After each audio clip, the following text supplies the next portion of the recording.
nombre es María Lourdes Urbina de Reyes y hoy vengo a presentarles una breve exposición sobre lo que llamamos o conocemos como el principio de autonomía de voluntad de las partes en el derecho internacional privado. Hay situaciones de hecho en el derecho que se presentan en la vida cotidiana, en el derecho internacional privado, de las relaciones entre las personas privadas, ¿ok? Relaciones de hecho que pueden ser relaciones jurídico-privadas, de hecho que pueden ser relaciones de matrimonio, sucesiones, obligaciones contractuales, contratos, daños, etcétera, que el derecho internacional privado pues trata de estructurarla a partir de elementos extranjeros que presentan estas relaciones a través de conexiones de más de un ordenamiento jurídico. Ahora bien, ¿qué son estas reglas de conflicto? O el derecho internacional privado pues pretende solucionar el posible conflicto de leyes nacionales que pueden darse o que pueden llegar a darse en el caso de que la relación privada tengan algún punto de relación con más de un ordenamiento jurídico y por lo cual debe ser determinado cuál es la ley aplicable a ese fondo o llegar al fondo de esa relación jurídica. Ahora bien, el volumen día a día existe un volumen y cuantía de negociaciones internacionales, comerciales, internacionales, pues que se dan pues entre diferentes, en el mundo entero, con personas particulares. Y esto impone pues que exista o se exige la seguridad y certeza de que esta utilización de relaciones comerciales internacionales pues exista una ley o sistema jurídico que regule dichas operaciones. Es necesario pues. Para ello debe haber voluntad de las partes o de los contratantes que están haciendo todas estas operaciones comerciales internacionales. Y esta voluntad es la principal fuente reguladora y determinadora del contenido de los negocios internacionales. De ahí parte lo que se conoce como la autonomía de la voluntad de las partes, que no es más que la facultad que tienen las partes contratantes de elegir libremente o la libertad de elegir la legislación bajo la cual quiere que sus operaciones comerciales se rijan, ¿okay? También conocido como libertà voluntatis. En nuestro artículo 29 de nuestro código, de nuestra ley de derecho privado, internacional de derecho privado, establece que las obligaciones convencionales se rigen por el derecho indicado por las partes. Es decir, que aquí ya en esta ley me indica que este principio de autonomía, de libertad de las partes, de voluntad de las partes. En el campo del derecho internacional, las partes pueden elegir la ley que habrá de regir sus contratos, es decir, tienen esa libertad de cuáles van a ser las reglas, las normas jurídicas a las cuales van a quedar sometidas sus obligaciones. Esa es pues esa autonomía de voluntad de las partes, porque tienen esa libertad de poder elegir cuál va a ser esa ley que va a ser aplicable a los contratos que ellos van a llevar pues a cabo en sus operaciones comerciales internacionales. Esta autonomía en la voluntad de las partes se clasifica en autonomía conflictual, que consiste pues en que las partes convienen en que el sistema jurídico que va a gobernar este contrato internacional lo puedan elegir libremente, o sea, la elección del derecho aplicable a esa relación contractual, a esa libertad. Entonces, esta es la autonomía conflictual, es decir, ellos convienen a qué sistema jurídico quieren acogerse, a qué ley va a ser aplicable a ese contrato que se va a regir esa relación contractual. En segundo lugar, tenemos la autonomía material. ¿En qué consiste? En que las partes tienen la posibilidad de establecer pactos, convenios o cláusulas específicas en el contrato de algunas condiciones específicas del mismo, ¿sí? Entonces, tienen esa facultad.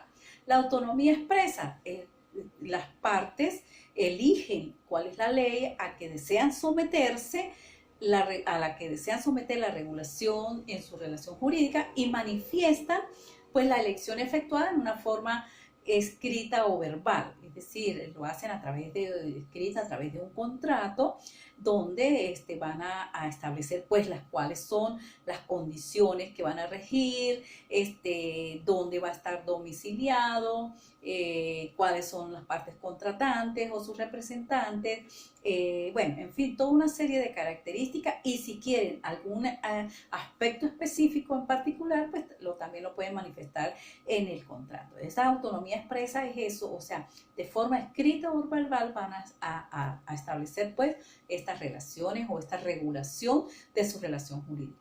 Y la autonomía tácita, que no incluyen cláusulas específicas, pero la selección resulta en forma cierta y se revela mediante elementos idóneos que conduzcan a la efectiva voluntad de las partes.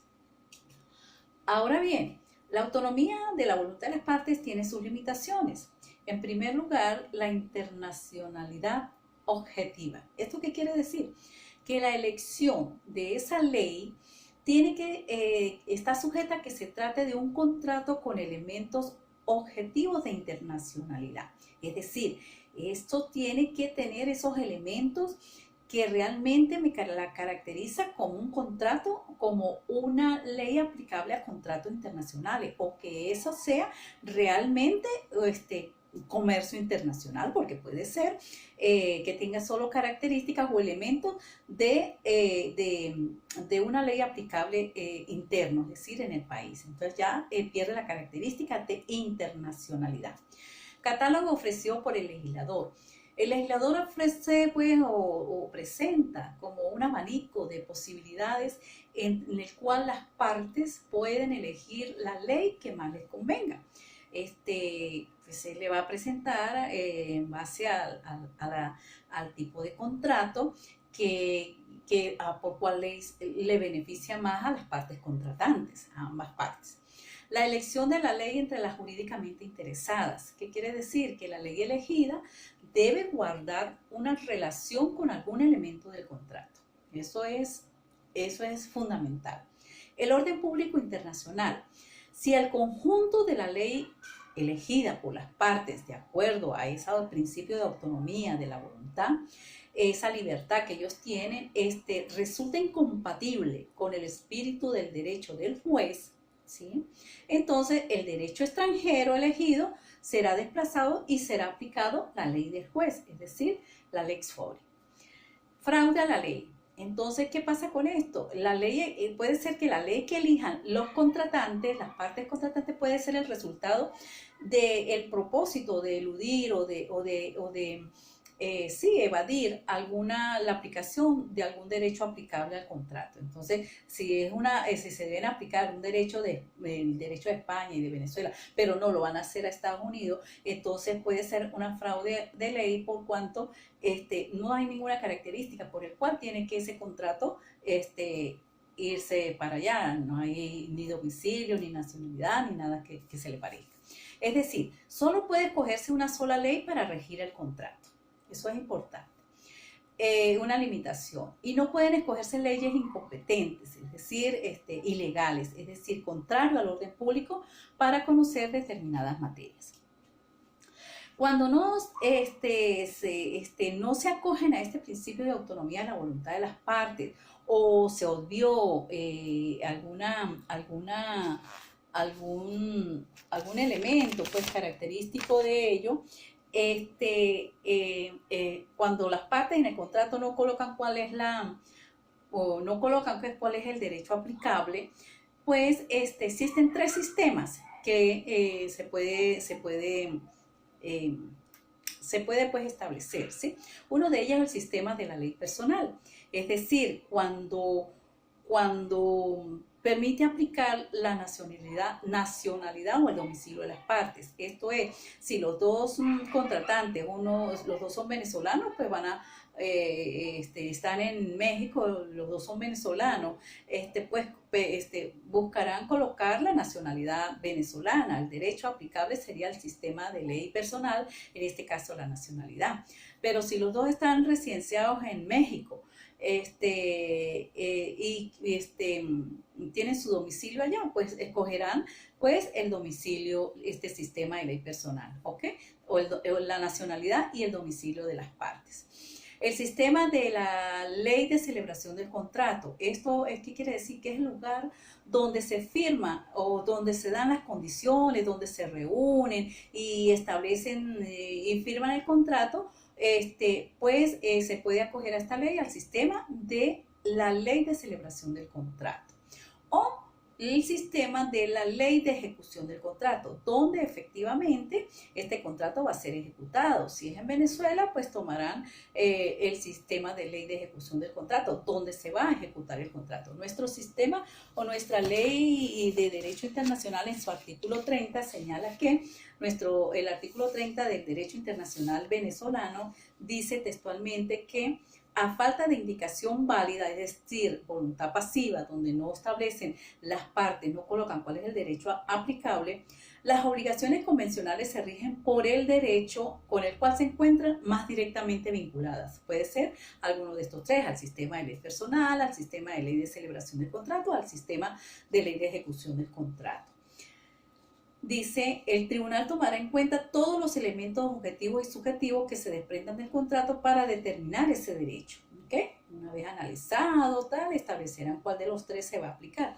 También tomará en cuenta los principios generales del derecho comercial internacional aceptados por organismos internacionales. Bueno, señores, muchísimas gracias. Eso es todo. Espero haber cumplido con la actividad. Hasta luego.